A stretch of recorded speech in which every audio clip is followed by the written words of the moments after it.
So let's start by doing number one. I'll go down the left-hand column and do many of these, as long as there's people that need more examples. I just keep doing them because it takes some time for it to come back. So the idea is, don't write this down, but the idea is that eliminate means equals 0. You get extra y to equal 0. So if you add these up, you can see that neither equals 0, right? You get 9y and negative 9x and minus 9y, and neither equals 0, which means you have to do a little bit of setup. So the idea is one of those two variables, or both, will equal 0. So if that's not the case, you have to kind of work backwards and figure out what do you need to get. You need here in order for it to equal 0. So, like, if this is a positive 6, well, negative 6 cancels out positive 6. So we need a negative 6. What can I multiply this by? This becomes a negative 6. I already said it. Negative 2. Now, once I distribute this to each one of these, not just the first one, this will be a negative 6, positive 6, eliminate, so equals 0. So there's a little bit of, kind of like a common denominator. You have to kind of think ahead, like, well, what do I need to get? What do I have to multiply for it to be the same number? That kind of deal. So, and you can multiply the top and bottom if you need to. This one, it's only, bottom one is only one that's needed to be multiplied. I'm just going to rewrite the top as is, let's change. And then distribute this negative 2 here, so we got negative 6x, there's the elimination, and positive 6x. And we'll have negative 18y, negative and positive, equal positive 18. There we go. Yep.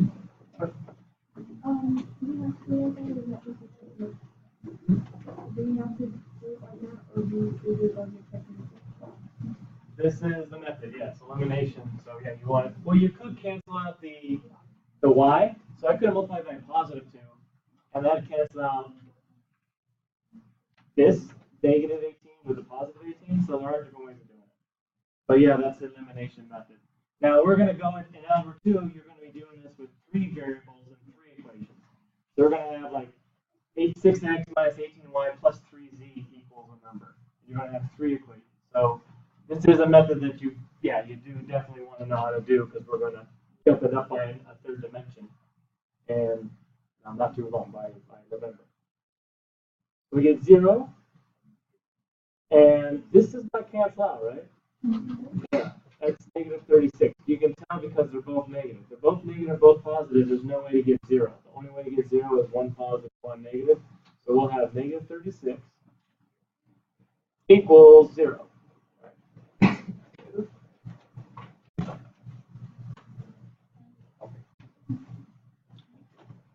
And of course, negative 36 times what equals 0? Yeah, y equals 0. And of course, you can prove that algebraically just by dividing both sides by negative 36. But that's one of those things that's kind of a given, that if something multiplies and equals 0, you know the answer is 0. Yeah, sure, you can show it by dividing both sides, but pretty straightforward. So what do we have? We have y. And we have x comma y. So we found that the y number is 0, right? Which we already saw the graph of, so we already knew that. We already know the answer for x is 3, but we're just going through without the graph, without using it. So you can plug 0 into either one of the original problems. Don't plug it into the one where you multiply it by negative 2 or multiply by anything. One of the original problems that's printed on the paper. Pick either one, it's the same answer because it's where they intersect. So 1 point, they both have the same exact answer. That's why it's important. So I usually pick the one that has smaller numbers. So 6x minus 18 equals negative 18. Well, 3, 9, and negative 9. Numbers a little bit smaller, so why not use that? So we have 3x plus 9. And the y is 0 times 0 equals negative 9. So 3 times what is negative 9? It's 9 times 0 is 0. You don't need to write plus 0. Just kind of drop off. And then 3 times 1 is negative 9. That would be negative 3. There you go. And of course, the most common mistake is really none of this stuff, none of the algebra. It's getting your two answers and putting them in the right order. Because you can do all this work and think to yourself, well, my first answer I got was 0, so I put 0. The second answer I got was negative 3, you put negative 3. And after all that, you have the wrong point. So that's a unfortunate mistake, but it happens often. So you can double check your x's and the y's and make sure don't accidentally switch them around. Can we, do we have to solve for y first? Oh, no. No, doesn't matter which order you go in. Okay. Yeah, so we could have done this problem. We could have done this problem completely different. Solve for, cancel out y first, got x equals negative 3, then plug negative 3 back in to figure out what y was. It's just personal preference. It doesn't matter. And that's, you notice that in Algebra 2, more so than either classes, and if you go beyond Algebra 2, there's all these different methods for solving problems because you have so many variables, there's just so many different ways to go about it. Back when you had like, a little two-step equation where there's only one variable, well, yeah, there's only one way, but you might falsely assume that that means all math is always one way and one way of doing it. And just when you get higher math, it's just so many different methods. And we'll actually learn a few more methods for solving these problems as well that are using matrices. Well, using the matrix. All right, so any others on the left-hand column we should go through on the front side? You let me know. Number 7. Look at 7. Now, what you want to do is first look at choosing a variable. So, is there can 5 go into 2 or can 2 go into 5? No, right? You can't go either. So, can 12 go into 4 or 4 go into 12? Yes. So that lets us know that y is probably the better variable to use because you only have to multiply one equation by a number. We could cancel out x, but we'd have to multiply the top by 2, the bottom by 5, and that's just more work. So if possible, let's not do that. So yeah, we want to get, let's see here, negative 2x plus 12y equals negative 30. That's not going to change. And my goal right now is to get a negative 12y. Because that will eliminate with a positive 12y. So I got to go back over to my original and think, well, what do I need to multiply this whole thing by? So when I multiply it by negative 4, I get negative 12. Right? And that's going to come up with 3. That will give me the negative 12. But of course, I have to do the other ones. I'll get 15. And 3 times 23 is 9. And then go ahead and do the rest. 0, eliminate. 13 times what number equals 39? 13 times what number is 39? Yeah. And that'll go in there 3 times. Yeah. So now we know the answer is 3 comma something. Because we solve for x first this time. And like the first one we did y. And these two pretty much look like the same as far as big, small numbers, and then one's bigger here, this is smaller, this is smaller, and this is bigger. So it doesn't really matter. I'll choose the bottom one. I'm just going to plug x into here. We got negative 2 times 3 plus 12.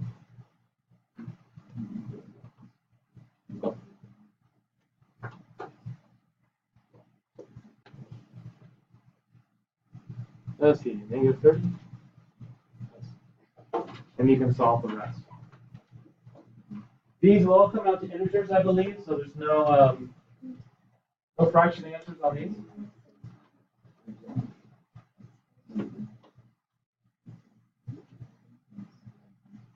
Now, if you do happen to have the TI-36, there's a way of actually just putting the equations in the calculator, hitting enter, and it'll give you the two answers. If you have TI-36, I'll show you how to use that.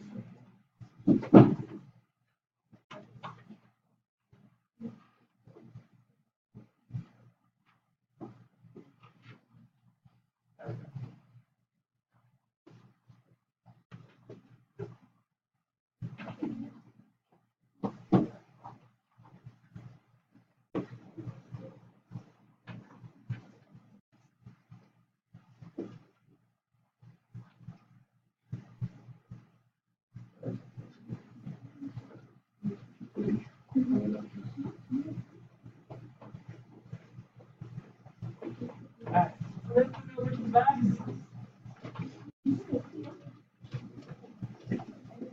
Is there any of these? Take a look at the back.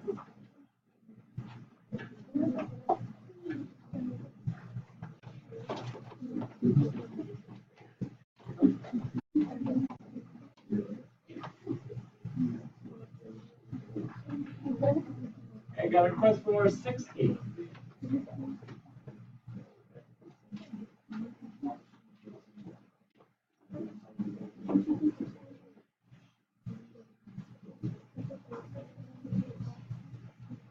All right, one more for number 16, and then I'll let you guys go in.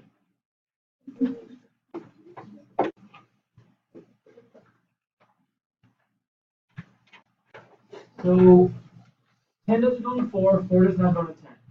5 does not go into 3, 3 does not go into 5. So we're going to have to multiply both of these by some number. This is more like a common denominator thing. You have to figure out, almost if it was like, say, 1/10 plus 1/4. We're going to have to multiply both of these by something so that they both end up with the same common denominator. So same idea. What would be the common denominator between 10 and 4? What's the, remember it's LCM. What's the smallest number that both of these divide into? These divide into 20, right? So we're going to need, let's see here, we're going to need these to be 20. Well, one needs to be 20, one needs to be negative 20. One positive and one negative. So we can start off by, doesn't have to be X, it could be Y. Yep, either way. So let's just say we want to get a 20x and a negative 20x. You could. Yep.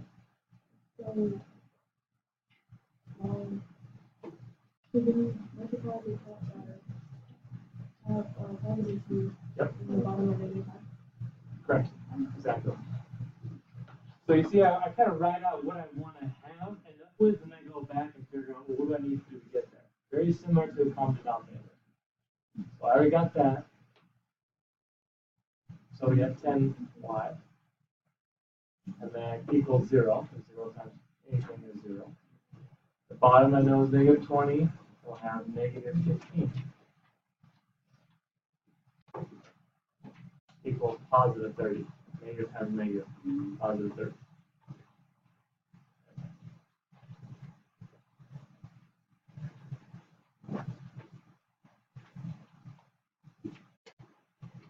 We got what? Negative 5 times what equals 30?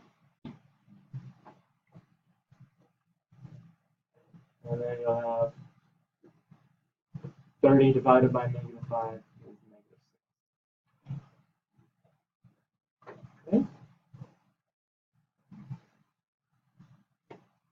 Plug it back in. 4 times what? 3 times negative 6 equals negative 6. The negative 6 be here or somewhere else? Yeah, it's y equals, right? I want that. That's going to be something common negative 6. Like I said, see how easy it is to make a mistake. If you just copied it down and it looked perfectly fine, right? That's the kind of stuff that drives you crazy and why you keep your quiz a little after you've done everything. Go back and check everything. Be very sure about stuff like that.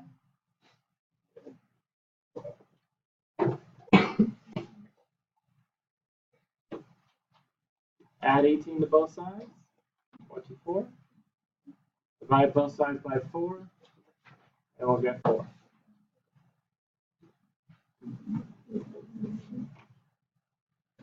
There we go. So let's set up. Do we need to set up any others? I think that'll be the last example. Do we want to set up any others that look like?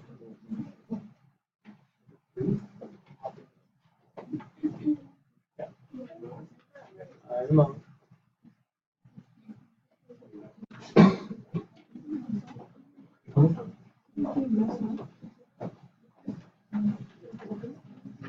Okay.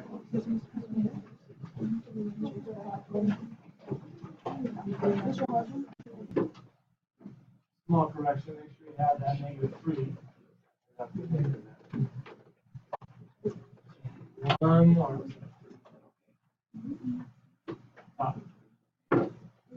So a question about setting up a number 3 in the front. Different ways of doing it.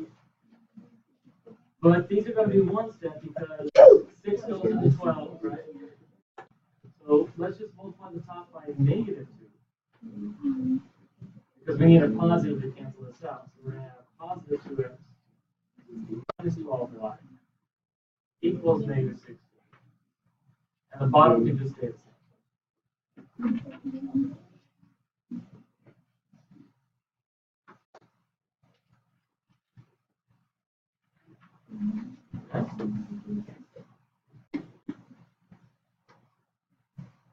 Now,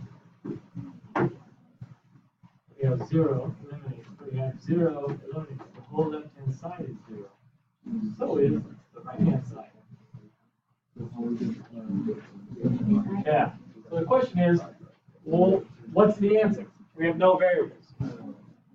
I've plugged it in Desmos, and there's only one line there. But if I hide one, you can see there's another line underneath it. So these two lines are the exact same line.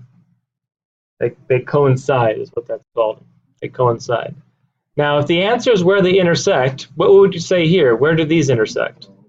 Everywhere. So what do you say? How do you say that mathematically? Infinite solutions, all real numbers. Yeah. So that's why we say that. It's because they intersect everywhere. So anytime you get the same number on both sides with the variables canceled out, that's an infinite solution.